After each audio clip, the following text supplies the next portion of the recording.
잘 오셨습니다. 주의 이름으로 축복합니다. 환영합니다. 이렇게 인사해.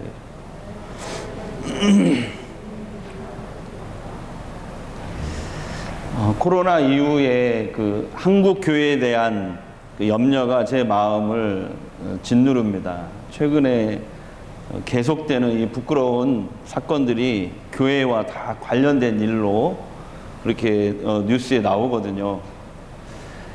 BTJ 열방센터 집단 확진 뉴스, 또 정인이 양부모 그 사건 뉴스, 또 게다가 부산의 한 대형교회 목사님은 지금 정부가 시행하는 감염병 예방법이 교회를 탄압하는 법이다, 한국을 공산화하는 조치다라고 주장을 하면서 방역당국과 마찰을 빚고 있습니다. 여기에 600명 이상의 교회와 목회자들이 동조하고 있는 상황이고요. 정부를 상대로 지금 법적 대응에 동참하고 있습니다. 또 어떤 교회는 뉴스를 보셔서 알겠지만 순교를 내가 각오하고, 우리가 순교를 각오하고 우리는 현장 예배를 드려야 되겠다 하다가 경찰에 고발되고 있는 것이죠. 교회발 이 감염 확산 뉴스는 지금도 계속 전국 방송을 탑니다. 그래서 저는 그런 생각이 들더라고요. 이제 언론마저 교회에 등을 돌린 것 같다, 이런 생각이 들 정도로 뭐 조금만 그냥 교회에 관련된 안 좋은 뉴스만 있으면 그걸 전국 방송에 내보낼 정도라니까요. 그런 생각이 들 정도예요. 사회가 교회에 등을 돌렸나 완전히. 예. 코로나 사태로 인해서 삶이 좀 불편하고 목회에 이렇게 어려움이 있는 것은 그래도 소망으로, 인내로 버틸 수가 있습니다. 그런데 제 마음을 힘들게 하는 것은 이런 한국교회의 부끄러운 민낯이 계속 드러나 앞으로 전도의 길이 완전히 막히는 것이 아닌가 하는 거거든요. 또 더 가슴 아픈 것은 지금 예배 문제로 한국교회가 다시 한번 분열이 되고 있어요. 한쪽에서는 더 이상 침묵하지 말고, 정부의 이런 조처에 침묵하지 말고 순교의 각오로 현장에 나와서 예배 드리는 것이 이게 하나님이 기뻐하시는 것이다. 또 다른 편에서는 무슨 소리냐, 방역당국의 교회가 적극 협조하는 게 당연하고 성경적이다. 여러분, 어느 것이 맞습니까? 만약에 예수님이 우리 시대의 이런 예배 문제를 어떻게 답변하실까요? 자, 오늘 말씀에 보면은 예수님과 사마리아 여인과의 이 대화입니다. 아주 여러분 잘 아시는 본문이죠. 저는 오늘 이제 예배에 관한 그 부분에 초점을 맞춰서 이 말씀을 준비했습니다. 본문은 예수님 당시에도 그 유대인들과 사마리아인 사이에 예배 문제로 굉장히 심각한, 심한 갈등이 있음을 보여줍니다. 이 지도를 보시면은 이게 이제 예수님 당시에 그 지도인데요. 그 사마리아 지방이 있고 유대 지방이 있잖아요. 그러니까 뭐 갈릴리에 사는 유대인들이 예루살렘에 예배드리러 가려고 하면 사마리아를 지나서 가야 되고, 또 사마리아 중간에 있으니까. 자, 이런 상황인데 서로 마주보고 있잖아요. 근데 예수님 당시에 유대인들은 사마리아 사람들을 아주 천시하고 무시했어요. 왜 무시했냐면, 저 사마리아 놈들은 말이야, 아수르 이방 민족의 이 피가 섞인 개 잡종들이야, 이렇게 표현했어요. 개 잡종들. 상종을 할 수가 없어요. 이방인보다 더 못한 놈들. 이방인의 피가 섞였어요. 예. 저들은 우리 아브라함의 자손이 아니야. 피가 섞였기 때문에. 사실 여기는 아픈 역사가 있어요. 주전 722년에 아수르라는 나라가 북이스라엘을 멸망을 시키면서 혼혈 정책을 썼거든요. 그러니까 북쪽 이스라엘 사람들을 아수르로 옮기고 아수르 사람들을 북이스라엘로 옮겨가지고 피를 섞어버렸어요. 그래서 쉽게 말하면 그 혼혈 그런 사람들이 생기는데 이 사람들이 사마리아인이 된 거예요. 그때부터 유대인들은 저 사마리아 놈들은 마치 지금 코로나에 걸린 사람들을 피하고 막 거리두기를, 철저한 거리두기를 하잖아요. 그런 것처럼 유대인들은 사마리아 사람들은 완전히 거리두기를 하는 거죠. 저놈들은 이방인들보다 못한 놈들이니 거룩한 예루살렘 성전에 절대 들어오지 못한다. 이렇게까지 얘기합니다. 성전에 출입하는 것도 막는 거죠. 근데 여러분이 사마리아 사람 같으면 가만히 있겠어요? 저항하죠. 가만히 안 있죠. 그래서 성경도에 자기들이 이 모세 오경만, 이게 지금부터는 사마리아 오경이야. 그래가지고 그걸 약간 변형을 해가지고 성경을 사마리아 오경이라고 그것만 쓰고요. 예배도 예루살렘에 못 들어오게 하니까 그리심산에 성전을 지어놓고 거기서 제사를 드리면서 하나님께 따로 예배를 드리기 시작합니다. 근데 이 예배 문제가 어느 정도 갈등이 심했냐면요. 기록에 보면 예수님 당시 이 본문에 2000년보다 더 120년 전에 어떤 일이 있었냐면, 유대인들이 아니 저놈들이 사마리아 산에다가 성전을 지어놓고 예배를 드려? 인정할 수 없어. 그래가지고 이 하스몬 왕조가 쳐들어갑니다. 군인들을 끌고 쳐들어가가지고 사람들을 다 그냥 학살해버리고 그 그리심산 성전을 무너뜨려버려요. 네, 그런 기록이 있습니다.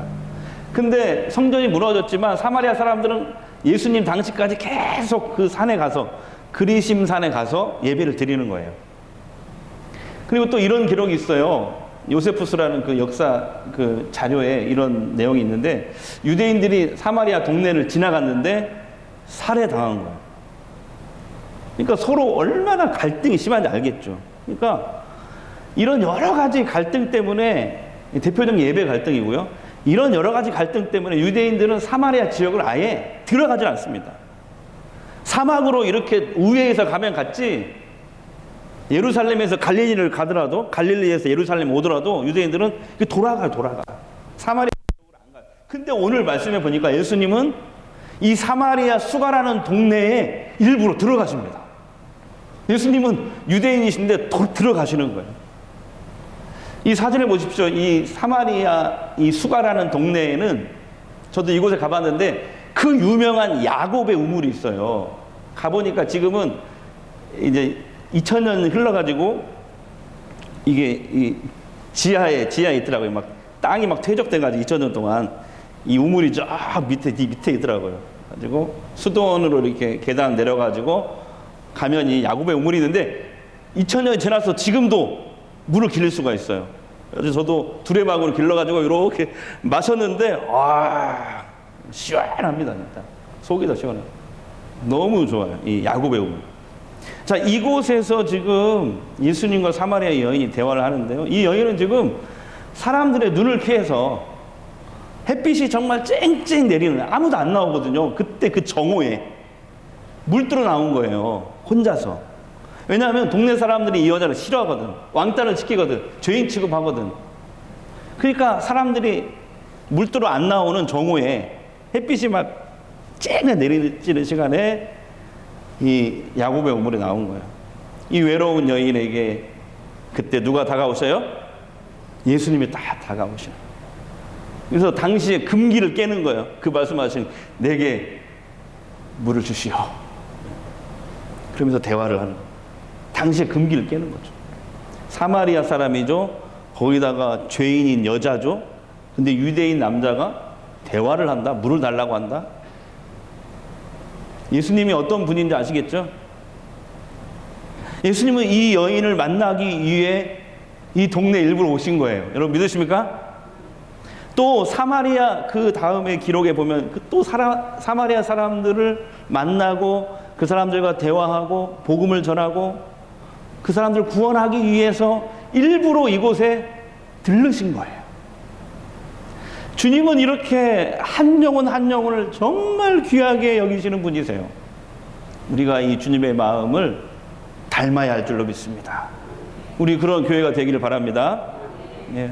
이 여인은 대화를 하다가 예수님이 곧 하나님이 보내신 메시아임을 알게 돼요. 왜냐하면 대화 중에 그런 말씀하시잖아요. 너는 나에게 물을 줬지만 나는 너에게 영원히 목마르지 않은 물을 줄 수 있다. 이렇게 말씀하시고, 그 다음에 또 이 말에 이 여인이 거꾸로져 버려요. 너 예전에 남편이 5 있었어. 지금 살고 있는 6번째 남편도 사실 네 남편이 아니야. 어? 예. 그러셨거든. 그러니까 예수님이 이 여인의 아픔과 그 문제를 다 말씀하시는 거예요. 어떤 신학자들은 그러더라고요. 이 여자가 부도덕하다고 생각할 수 있는데 그런 내용은 성경에 없기 때문에 또 반대로 이렇게 생각할 수도 있다. 그 못된 남자 잘못 만나가지고 오히려 사기 당하고 이렇게 해서 여기까지 올 수도 있지 않겠느냐, 이렇게 얘기하는 신학자도 있더라고요. 어쨌든 이유가 어쨌든 이 사람은 외롭고 문제가 있었고 아픔이 있었던 여인인데 예수님이 이 여인을 만나서 대화를 하시는 것이죠. 그때 이 여인은 예수님이 보통 분이 아니라는 걸 알고 이제 메시아라는 걸 알고 결국에는 예민한, 당시에 굉장히 예민한 이 예배 문제를 질문을 합니다. 그러니까 이런 여인도 예수님께 질문할 정도로 당시에 그 예배 문제가 얼마나 심각했는지 아시겠죠? 예? 네. 자, 그 질문이 20절에 나옵니다. 한번 보겠습니다. 자, 시작. 우리 조상들은 이 산은 그리심산이에요. 이 산에서 예배하였는데 당신들의 말은 예배할 곳이 예루살렘 성전에 있다 하더이다. 이렇게 묻는 거죠. 이 질문이 어떤 내용인지 아시겠죠? 당시 예배 문제는 오늘날 우리 예배 문제랑 좀 비슷한 것 같지 않습니까? 그러니까 이거잖아요. 어디서 예배 드리는 것이 하나님이 받으시는 진정한 예배냐, 이거 질문한 거거든요. 우리도 지금 그거 가지고 싸우는 거 아니에요. 현장 예배가 하나님 기뻐하시는 거냐, 순교를 각오해서라도 드려야 된다. 아니다. 응? 지금 어려운 상황이니까 대면 예배를 피하고 온라인 예배 드리는 게 맞다. 이게 성경적이고, 이웃 사람을 실천하기 위해서. 이런 문제로 우리도 지금 갈등하고 있잖아요. 사마리아 사람들은 이렇게 얘기한 거야. 야, 신명기 27장 3절 봐봐. 그리심산에서 예배 드려야 참 예배라고 모세가 얘기하고 있잖아. 이게 주장하는 거고, 다 나름대로 성경의 근거를 갖고 있어요. 반면 유대인들은 뭔 헛소리야. 신명기 12장 5절 봐봐. 여기에 여호와의 이름을 두시기로 한 장소는 예루살렘이라고 돼 있잖아. 그러니까 서로 양보를 안 하는 거야. 이 문제는 아주 첨예한 갈등으로 막 서로 죽고 죽이는 충돌을 낳았다는 것입니다. 예배의 문제 때문에 서로 사람을 죽이고 갈등하는, 이게 말이 됩니까? 이게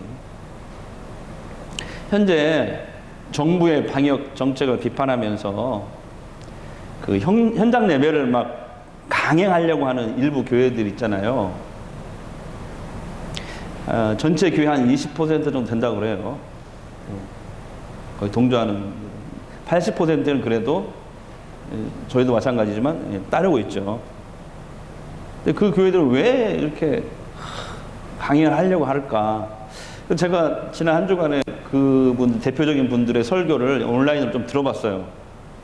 들어봤더니 이제 걱정이 따로 있더라고요. 이거예요. 온라인 예배로는 성도들의 믿음을 제대로 세울 수 없다. 오히려 지금 무너지고 있다. 특히 다음 세대들, 어린이, 청소년, 청년들, 다음 세대들 어떻게 할 거냐, 이거. 온라인 예배로는 이 사람들을 세울 수가 없다. 이 걱정이더라고요. 설교했다가는 자기 교인들한테 그 얘기를 하잖아요. 이 설교를 하고 우리 교회는 폐쇄될 것입니다 하면서 그 얘기를 하더라고요. 사실 저도 어느 정도 그 말에, 그 목사님 말에 사실 동감하고 있어요. 어느 정도. 왜냐면은 실제로 지금 코로나 기간이 막 길어지잖아요. 1년 넘어가잖아요. 믿음이 무너진 성도들이 속출하고 있습니다. 우리 교회뿐만 아니라 다른 데 다 마찬가지예요. 그래서 지금 목회자들이 만나면은 무슨 얘기를 하냐면, 앞으로 코로나 이후에 다시 모일 때 교인들이 얼마나 모일까. 그래서 이런 얘기 나와요. 50%만 모여도, 반절만 모여도 많이 모인다. 지금 이런 말이 나올 정도예요. 불과 지금 한두 달 전에는 어떤 말이 나왔냐면 20%만 떨어질 것이다. 근데 지금은 설문조사를 해보니까 50% 이하로 떨어질 수가 있다. 이런 암담한 이런 조사 결과 나오고 있거든요. 그래서 우리 교육자들이 오늘 이 본문을 가지고 이제 우리가 하브루타를 하잖아요. 설교 하브루타를 하면서 세 사람이 똑같은 비슷한 얘기를 했어요.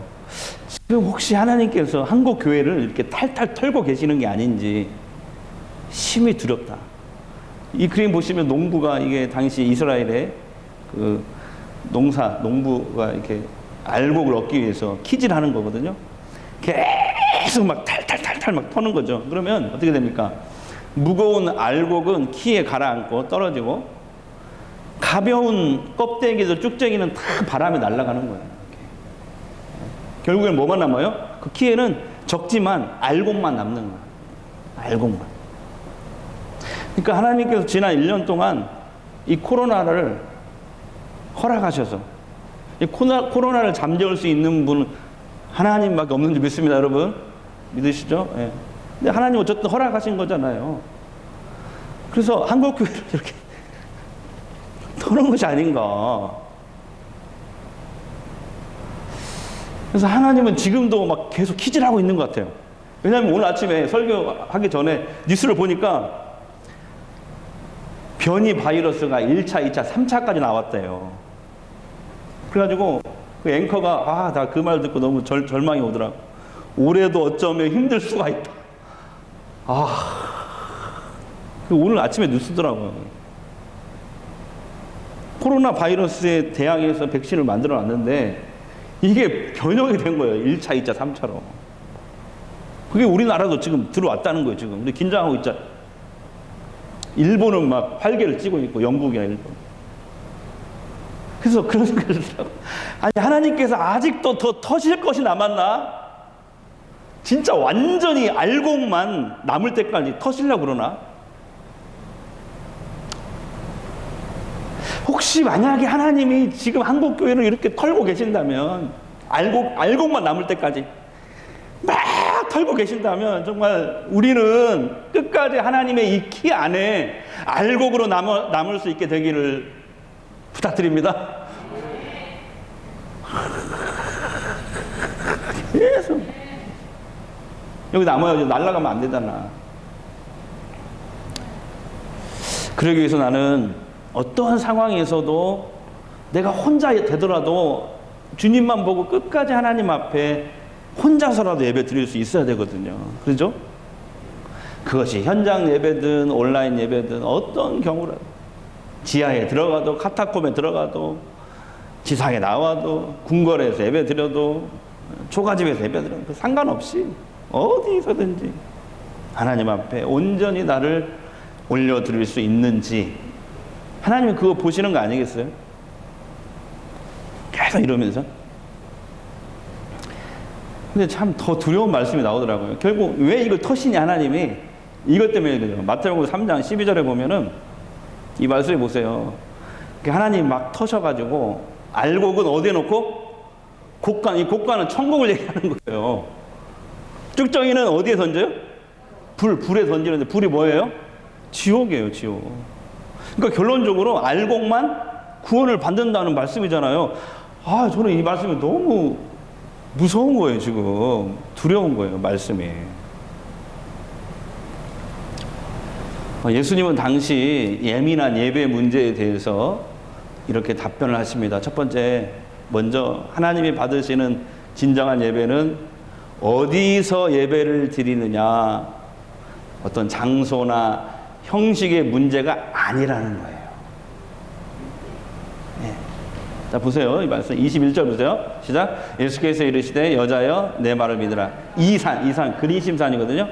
이 산에서도 말고, 그거 아니야. 예루살렘에서도 말고, 너희가 하나님께 진짜 예배 드릴 때가 오는데, 예? 그죠? 그러면서 하나님이 찾으시는 예배, 진정한 예배는 예배자와 하나님과의 올바른 관계에 있다, 이 말씀을 하셔요. 장소나 형식의 문제가 아니고 하나님 받으시는 진정한 예배는 예배자와 예배 드리는 사람과 하나님과의 관계에 있다는 거예요. 자, 23절, 24절 보겠습니다. 시작. 아버지께 참되게 예배하는 자들은 영과 진리로 예배할 때가 오나니 곧 이때라. 아버지께서는 자기에게 이렇게 예배하는 자들을 찾으시느니라. 하나님은 영이시니 예배하는 자가 영과 진리로 예배할지니라. 다 같이요. 영과 진리로 예배하라. 할렐루야. 영과 진리로 예배하라. 무슨 말입니까? 영은요, 푸뉴마라고 되어 있거든요. 성령이에요, 성령. 성령으로 예배하라, 이런 뜻이고요. 진리는 뭘까요? 요한복음 전체를 살펴보면 요한복음 14장 6절에 진리를 뭐라고 얘기했냐면 진리는 예수님이야. 왜? 예수님이 나는 곧 길이요 진리요 생명이니 이렇게 말씀하셨거든요. 진리는 누구를 얘기하는 거다? 예수님이다. 그러니까 예수님은 23절에 하나님께 참되게 예배하는 자들이 영과 진리로 예배할 때가 오는데 바로 지금이야. 이때야, 이때. 이때라는 건 뭐냐면 예수님이 십자가에서 죽는 때를 얘기하는 거예요. 그때부터는 이제 영과 진리로 예배드리는 온전한, 하나님께 온전히 예배드리는 그런 시대가 와. 바로 지금부터야. 네가 나를 만났잖아. 바로 지금부터야. 그러니까 예수님이 십자가에서 달려 죽기 전까지 그리심산에서 예배를 드리는 거나 예루살렘에서 짐승의 제사로 예배를 드렸잖아요. 이건 온전한 예배가 아니라는 거예요. 불완전한 예배. 짐승이 내 죄를 대신 다 뒤집어 쓰고 죽어서 하나님께 바치는 게 그 예배잖아요. 제사잖아요. 그때. 근데 짐승이 나의 죄를 대신 지고 죽는 것은 내 죄가 완전히 사해지질 않아. 그러니까 온전하지 않기 때문에 하나님 앞에 나갈 수가 없어. 지성소에 못 들어가요. 짐승의 제사를 수천 번을 드려도, 그리심 산에서 드려도, 예루살렘 성전에서 드려도 짐승의 제사로는 하나님이 계신 지성소에 못 들어가. 왜냐하면 죄가 완전히 사해지지 않았기 때문에 그래. 그러나 예수님께서 십자가 위에서 단번에 희생 제물이 되심으로, 죽으심으로 이제는 누구든지 예수 십자가 공로 의지하여 하나님을 영적으로 직접 만날 수 있게 된 것입니다. 온전한 예배를 드릴 수 있게 된 거예요. 히브리서 10장 14절 보세요. 그가 거룩하게 된 자를 한 번의 제사로 영원히 온전하게 하셨다. 십자가에서 자신의 몸을 희생해서 온전하게 한 번의 희생 제물이 되신 거예요. 히브리서 10장 18절에 이것을 사하였으니 모든 죄들을 완벽하게 사하셨다는 거예요. 다시 죄를 위하여 제사 드릴 것이 없느니라. 내 주의 보혈은 정하고 정하다. 내 죄를 정케 하신 주 날로라 하신다. 내가 주께로 증가오니 내가 주께로 지금 가오니 십자가의 보혈로 날 씻어주. 약하고 취해도 약하고 취해도 주께로 나가면 힘 주시고 내 주함을 곧 씻어주시니 내가 주께로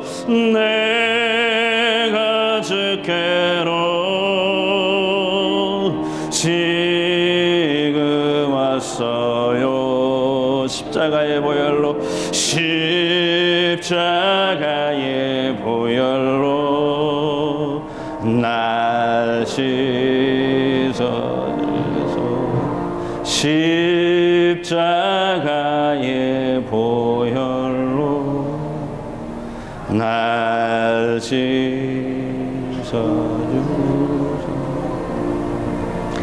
그러므로 여러분, 영과 진리로 예배하라는 주님의 말씀은 이 뜻이에요. 오직 성령과 예수 그리스도로 인하여 예배하라, 이런 뜻이에요. 오직 예수님만 의지함으로 하나님께 예배 드리는 자가 되라는 거예요. 이 말이 맞는 거예요. 다 같이 오직 예수, 오직 성령.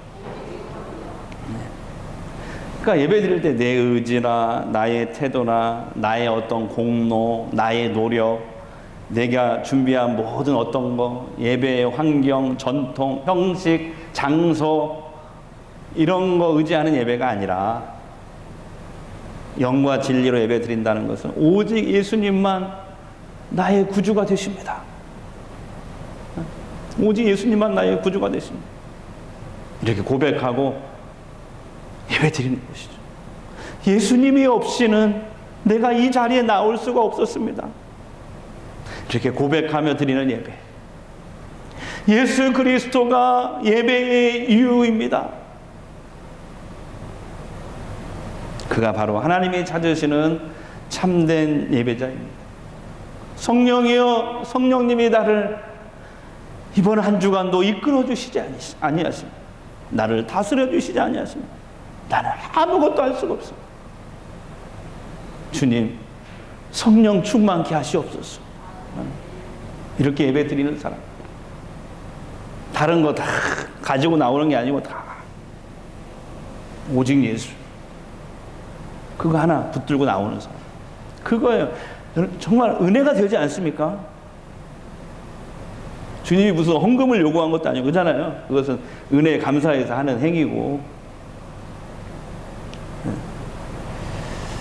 우리는 예수 그리스도가 아니고서는 하나님을 만날 수 있다 없다? 없기 때문에. 예수님이 십자가에 죽으심으로 이 모든 게 가능해진 거, 온전한 예배를 드릴 수 있게 된 거예요. 예수님의 답변을 보면서 마지막으로 우리 시대 예배 문제에 대해서 해답을 얻을 수가 있지 않겠어요? 예배당 이 건물에서만 대면 예배를 고집하겠다라는 결심은 다시 율법 시대, 구약 시대로 돌아가겠다는 얘기하고 같은 거거든요. 그렇다고 해서 제가 대면 예배가 중요하지 않다는 말이 아니에요. 다만 정부와 맞서서 막 순교를 거론할 정도만큼 그런 성격은 아니라는 거죠. 방역 당국이 예배 자체를 금지한 게 아니잖아요. 만약 예배를 금지했다면 저는 순교할 각오로 예배 드릴 거예요. 하지만 그게 아니잖아요.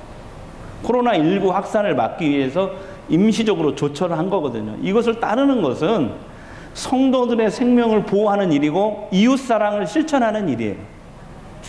우리가 영과 진리로 예배한다면은 하나님은 여러분 대면 예배든 온라인 예배든 모두 다 기쁘게 받으실 줄로 확신합니다. 영과 진리로 예배하는 자로 내가 있느냐, 이게 중요하다는 거예요. 예수님. 이번 정부의 조처에 교회는 뱀과 같은 지혜로움이 필요한 것 같아요. 어느 쪽의 선택이 복음 전파에 더 효율적이냐, 이것을 판단해야 될 것 같아요. 왜냐하면은 여러분 이거 중요한 것 같아요. 하나님께서 교회를 세우신 목적이 예배의 목적도 있지만 복음 전파라는 더 중요한 사명이 있거든요. 이거 잊지 말아야 돼요. 그래서 한국교회가 보다 적극적으로 방역에 협조할 뿐만 아니라 그래서 이웃사랑을 실천하고 선한 사마리아인이 되어서 이웃에게 빛과 소금의 역할을 감당할 때입니다. 오히려 예수님이 십자가 위에서 죽고 희생제물이 되심으로 우리는 하나님께 직접 나갈 수 있게 되었고 이제 온전한 예배를 드릴 수 있게 되었어요. 하나님을 직접 만날 수 있게 되었어요. 아, 얼마나 큰 은혜예요. 아멘 안 하시네. 하나님을 직접 만날 수 있게 되었다니까.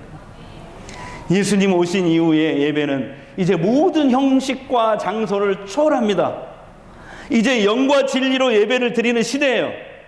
참으로 은혜가 되는 건 뭐냐면 예수의 이름으로 어디든지 두세 사람만 모여도 주님이 거기에 함께 계신대요. 아, 얼마나 은혜되나. 보세요. 마태복음 18장 20절 시작. 두세 사람이 내 이름으로 모인 곳에 나도 그들 중에 있느니라. 사랑하는 성도 여러분, 예배는 자, 첫 번째 주 기억나시죠? 하나님 앞에 내가 서 있음을 알고 예배드려요. 두 번째 주 내가 중심이 되어서는 안 된다. 하나님 베푸신 은혜에 감사로 응답하는 행위이다. 오늘 온전한 예배는 영과 진리로 드리는 예배. 그건 뭐예요? 온전한 예배를 드리기에 십자가에서 희생 제물이 되셨던 그 예수님을 붙들고 하나님 앞에 나가는 것이죠. 다른 게 필요 없어요. 오직 예수, 오직 성령. 예. 성령님이 역사하셔야 예수님이 주님이신 걸 깨닫게 되거든요. 그래서 하나님 앞에 나오게 되거든요. 여러분, 하나님이 언제까지 이렇게 퀴즈를 할지 모르겠어요. 우리 전주 성광교회 성도들 다 집어넣고 털 수도 있을 것 같아요. 그렇게 계속 퀴즈를 하더라도 우리 모두는 알곡 신자로 그 하나님의 키 안에 끝까지 남게 되기를 축원합니다. 나는 예수님이 아니면 절대 안 돼요. 성령님이 역사해 주시면 나는 안 돼요. 그냥 심순애가 이수일 바지가랑이 붙잡고 막 붙잡듯이 우리가 막 주님을 확 붙잡고 그렇게 예배 드리는 거예요. 그런 알곡 신자가 되기를 주의 이름으로 축복합니다. 약한 날로라 하심은 온전한 믿음과 또 사랑과 평안함 다 주려. 아멘. 내가 주께로 지금 가오니 내가 주께로 지금 가오니 십자가의 보혈로 날 주소서. 우리 잠깐 기도했으면 좋겠어요. 기도 제목 같이 읽을까요? 첫 번째, 어떤 상황에서도 흔들리지 않고 영과 진리로 예배하는 예배자들이 되게 하옵소서. 두 번째, 오직 성령과 예수 그리스도를 의지함으로 하나님 앞에 예배하게 하옵소서. 세 번째, 병마로 시달리며 고통 중에 있는 모든 성도들을 이 시간 만지시고 치유하시옵소서.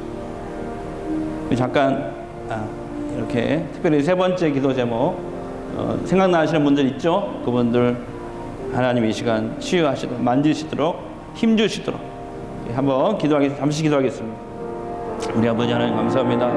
주님께서 저희들을 사랑하셔서 오늘 또 이렇게 예배 자리에 나올 수 있도록 은혜 주시면 감사합니다. 하나님 영과 진리로 예배하는 우리 성도들을 되게 하옵소서. 하나님 오직 성령께서 나를 붙잡아 주시지, 이번 한 주간도 나를 붙잡아 주시지 않으시고 성령으로 충만케 해주시지 않으시고 나는 아무것도 할 수가 없습니다. 한 발짝도 나갈 수가 없습니다. 오직 예수님께 십자가의 희생 제물이 되십니다. 우리가 하나님 앞에 나아갈 수 있게 되었고 온전한 예배를 드릴 수 있게 되었습니다. 하나님을 만날 수 있게 되었습니다. 하나님 얼마나 큰 은혜입니까? 하나님 우리의 은혜에 감사합니다. 하나님이 언제까지 우리를 키질하시더라도 알곡 신자로 남을 수 있도록 하나님 도와주시옵소서. 하나님 붙잡아 주시옵소서. 몸이 아픈 성도들, 아버지 질병 가운데 있는 고통 가운데 있는 성도들을 불쌍히 여겨주시고 긍휼히 여겨주시고 하나님 만지시옵소서. 하나님 도와주옵소서. 예수님 이름으로 기도합니다.